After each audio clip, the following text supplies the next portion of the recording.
No आज आता आपण आपल्या अभ्यासक्रमातली 5वी जी कविता आहे 2 दिवस ती अभ्यासणार आहोत। ती आहे तुमच्या टेक्स्टबुकमध्ये पान क्रमांक 17 वरती।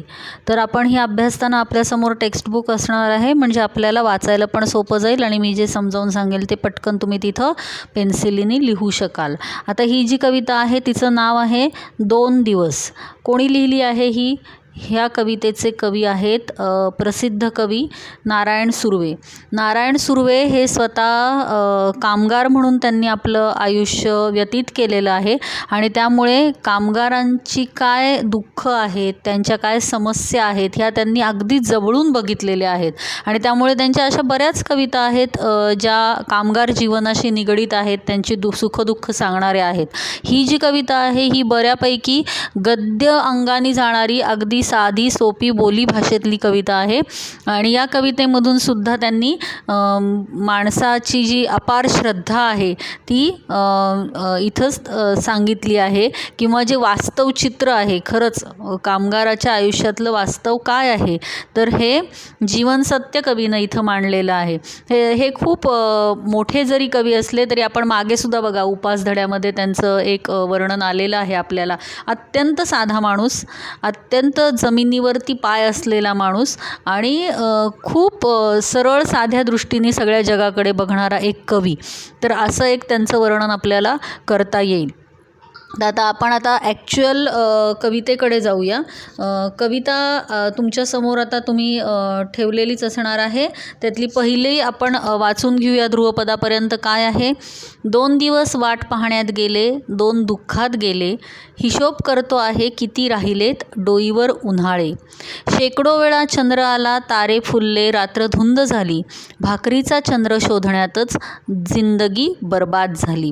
आता तुम्हाला माहिती आहे का की भारतामध्ये ना सर्वसाधारणपणे 2 स्टेटसचे लोक राहतात।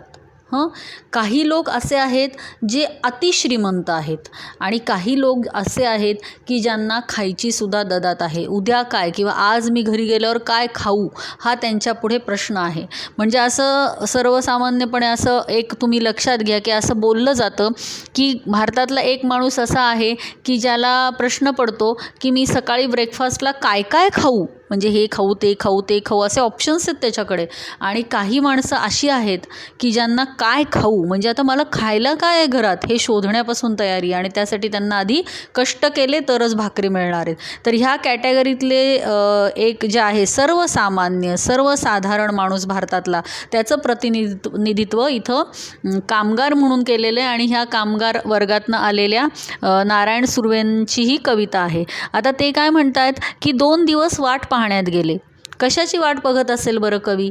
तर कधी माझ्या आयुष्यामध्ये सुख येईल, कधी मला शांत समाधानाने कुठलंही टेन्शन न घेता जगता येईल, ही वाट पाहण्यात त्याचे आयुष्यातलं निम्मे वर्ष तर असेच सरलेले आहेत। आणि 2 दुःखात गेले म्हणजे काय, उरलेलं जे आयुष्य होतं ते ॲक्च्युअल दुःख अनुभवतच होते कवी। त्यांच्या वाट्याला अतिशय खडतर जीवन आलेलं आहे आणि ते अनुभवतातच आहेत। आणि 2 दिवस मात्र वाट बघण्यात गेले, अरे नाही ही पण रात्र संपेल आणि उद्याचा दिवस हा आपल्यासाठी काहीतरी छान घेऊन येईल, अशी वाट बघण्यामध्ये चाललेले आहेत। आणि पुढे काय म्हटलं आहे, हिशोब करतो आहे किती राहिलेत डोईवर उन्हाळे। म्हणजे हा मी हिशोब जर मांडायला बसलो की अरे खरंच आपल्या आयुष्यामध्ये सुखसमाधानाचे क्षण किंवा दिवस किती आले आणि उरलेलं आयुष्य तर आपलं किती हाल अपेष्टा मध्ये गेलं, हा जर हिशोब मांडायला बसलो तर आता विचार करतोय की हे तर असं आत्तापर्यंतचं आयुष्य गेलंय, पण किती राहिले डोईवर उन्हाळे म्हणजे अजून मी किती सहन करायचे। उन्हाळा म्हणजे काय, रखरखीतपणा। माणसाला उन्हाचा नेहमी त्रास होतो बघा। अगदी छान असं वाटतं का पावसाकडे बघून कसं छान वाटतं, तसं वाटतं का? तर उन्हाळा म्हणजे काय आहे, एक वास्तव आहे, त्याची ती उपमा दिलेली आहे उन्हाळ्याची की रखरखीतपणा हे जे वास्तव त्याच्या आयुष्यात कवीच्या आहे की खरंच हे सगळं कधी संपणार आहेत, हे हाल अपेष्टा हे खडतर आयुष्य हे कधी संपून मला छान आयुष्य एखादं मिळणार आहे किंवा शांत समाधानी मी असणार आहे। म्हणून तो हिशोब करतोय की किती राहिलेत अजून डोईवर उन्हाळे, किती काळ मला असं सहन करावं लागणार आहे। पुढं काय म्हटलंय, शेकडो वेळा चंद्र आला, तारे फुलले, रात्र धुंद झाली. आता हा जरी कामगार असला तरी हा कवी आहे, कवी मनाचा माणूस आहे. आणि कवीला काय प्रिय असतं? चंद्र, तारे, फुलं, निसर्गामध्ये कवी काहीतरी शब्द शोधत असतो, त्यातनं त्याला काहीतरी स्फूर्ती मिळत असते. तर कवी काय म्हणतो? शेकडो वेळा चंद्र आला. चंद्र हे शीतलतेचं प्रतीक आहे. शेकडो वेळा आला आकाशामध्ये. तारे फुलले, कितीतरी वेळा ताऱ्यांनी छान टिप्पूर चांदण्यांनी आकाश हे भरून आलेलं होतं. रात्र धुंद झाली, सुंदर रात्र होती, शांत, जिथं अगदी छान वाटतं अशा रात्री होत्या. पण ते माझ्यासाठी आहे का? हे कुणासाठी? की ज्यांना उद्याची फिकीर नाही आहे, ज्यांचं सगळं आयुष्य सेट झालेलं आहे, ज्यांना उद्याची काळजी नाही आहे. ते म्हणतील वा वा, काय छान चंद्र आहे, काय छान तारे तारका आहेत, फुलं आहेत, काय मस्त वातावरण आहे. हे कुणासाठी? ज्यांचं आयुष्य अगदी छान चाललेलं आहे त्यांच्यासाठी. पण माझ्यासाठी मात्र काय आहे? त्या कामगारासाठी मात्र काय आहे? ते बघा पुढच्या ओळीत आले, भाकरीचा चंद्र शोधण्यातच जिंदगी बर्बाद झाली. म्हणजे आमच्यासाठी कुठले हो हे चंद्र, तारे, फुलं, झाडं ही आमच्यासाठी नाहीतच. आमचा चंद्र म्हणजे कोण? तर भाकरीचा चंद्र.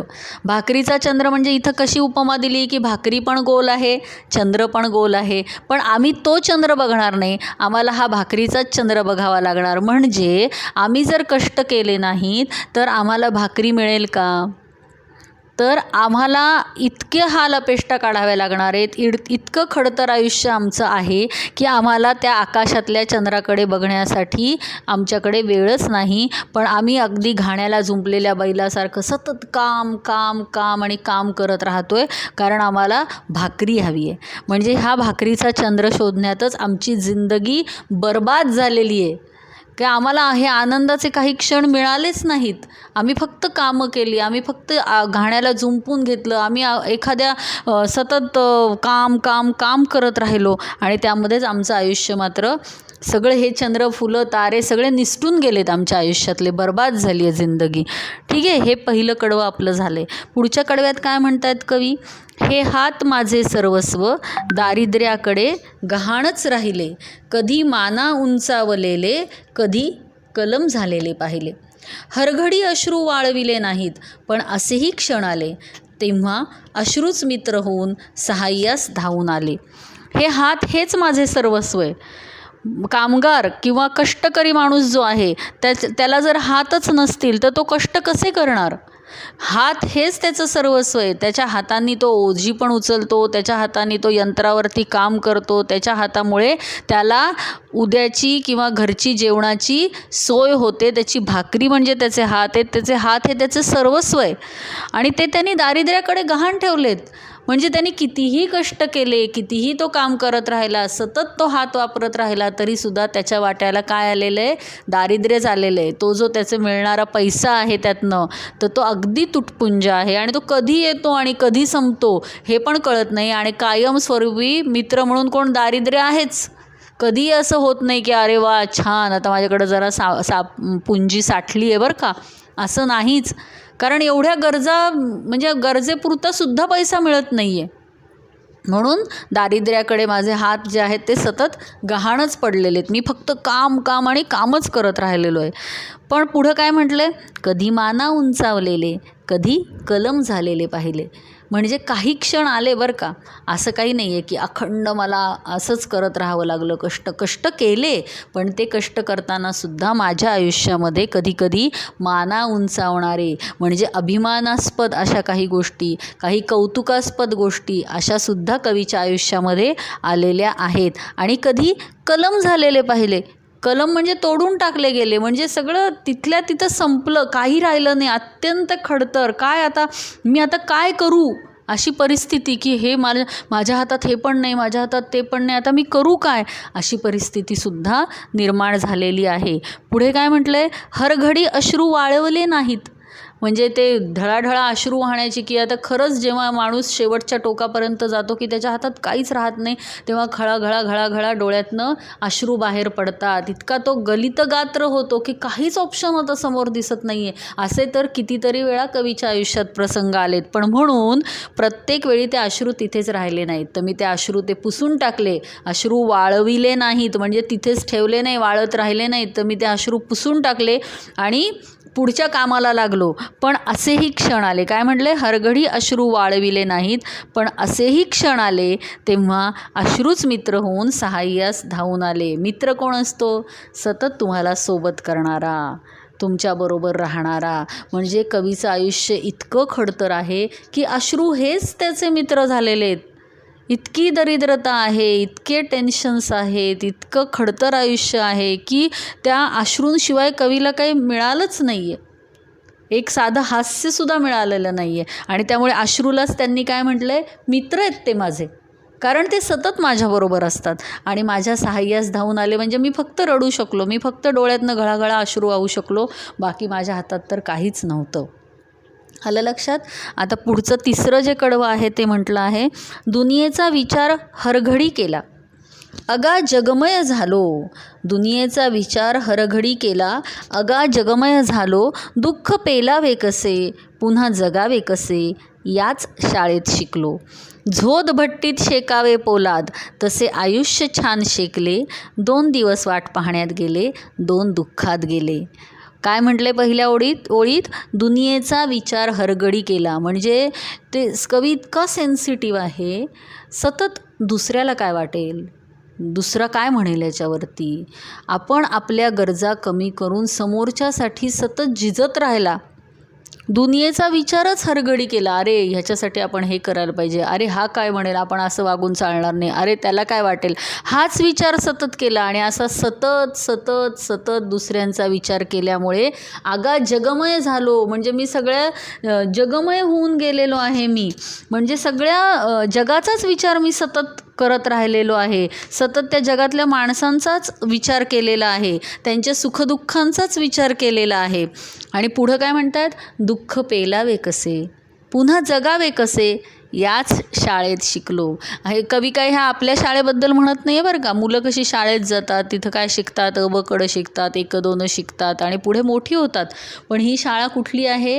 ही जगाची शाळा आहे. रोजच्या रोज कवीला जे फेस करावं लागतं, ज्याला तोंड द्यावं लागतं आहे, जे खडतरपणा त्याच्या आयुष्यामध्ये येतो, रोज नवीन प्रॉब्लेम, रोज काहीतरी होतं आहे, तर हे कसं याच्यावर मात करायची, कसं यातून पुढे जायचं, कसा यातून मार्ग काढायचा, हे कवी कुठं शिकला? याच शाळेत, म्हणजे जगाच्या शाळेत. रोज घडणाऱ्या त्या ज्या काही गोष्टी आहेत त्याच्या आयुष्यात, त्यातून काय शिकला?